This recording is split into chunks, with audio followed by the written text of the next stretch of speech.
வெளியே போகும்போது பெண்ணாக போகிறேன், பையனாக போனால் வந்து ஒரு மாதிரியா இருப்போம்.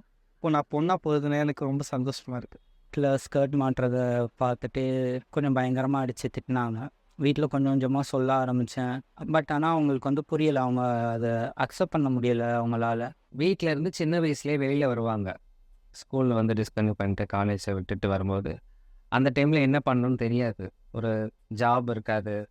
சூப்பர் மார்க்கெட்டில் எதுலேயோ ஒரு டிரான்ஸ்ஃபார்மருக்கு வேலை கிடைக்கிறது ரொம்ப ரொம்ப ரேர். வேலை கொடுத்தா ஏன் செக்ஸ் பண்ண போகிறாங்க, வேலை கொடுத்தா ஏன் பிச்சை எடுக்க போகிறாங்க. வீட்டிலேருந்து வெளியில் வராமல் இருக்கணும்னா ஃபஸ்ட்டு வீட்டில் பேரண்ட்ஸ் வந்து அக்செப்ட் பண்ணிக்கணும்.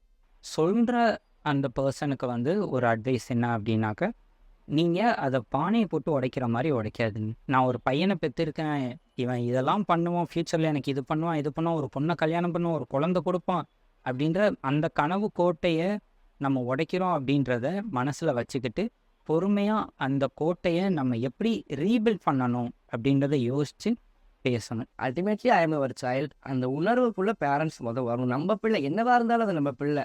கன்வர்ஷன் தெரப்பி வந்து இந்தியாவில் இல்லீகல் ஆக்சுவலி. ஆனால் வந்து கன்வர்ஷன் தெரப்பிலாம் கொஞ்சம் பண்ணியிருந்தாங்க எனக்கு. நம்ம பண்ணக்கூடிய சின்ன சின்ன சின்ன செய்கைகள் எல்லாத்துலேயுமே புள்ளி நடக்கும். பஸ்ஸில் போகிறப்போ வந்து என்னை ஒரு மாதிரியே குறுன்னு பார்ப்பாங்க, ஏலியன் மாதிரி பார்ப்பாங்க. என்னோடய மைண்டு ஃபீமேல் மைண்டாக இருக்குது, ஆனால் என்னோடய பாடி மேல் பாடியாக இருக்குது. ஸோ என்னோடய ஃபீமேல் மைண்டுக்கு ஏற்ற மாதிரி என்னோடய பாடி ஃபீமேலாக மாறணும். ஸோ அதுக்கான சர்ஜரிஸ், ஜெண்டர் அஃபர்மேஷன் சர்ஜரிஸ் இருக்குது. அந்த சர்ஜரிஸ் பண்ணுறதுக்கு கவர்மெண்ட்டில் ஃப்ரீயாக பண்ணுறாங்க.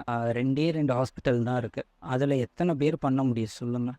கவர்மெண்ட் வந்து இந்த சர்ஜரியை ஃப்ரீயாக குவாலிட்டியாக கொடுத்தாங்க அப்படின்னாக்க கண்டிப்பாக வந்து இந்த செக்ஸ் ஒர்க்கும் கடை கேட்குறதும் வந்து குறையும். இப்போ ஒரு சிலர் தானே அக்செப்ட் பண்ணிக்கிறாங்க. மெஜாரிட்டி திருநங்கைகள் வந்து தனியாக தான் இருக்காங்க ஃபேமிலியை விட்டு. ஏன் எவ்வளோ அநாத பிள்ளைகள் வந்துட்டு இந்த சமூகத்தில் நடமாடிட்டு இருக்கு. உங்களுக்கு அடாப்ஷன் ரைட்ஸ் கொடுத்துட்டு போங்க, நாங்கள் அழகாக வளர்த்துட்டு போகிறோம்.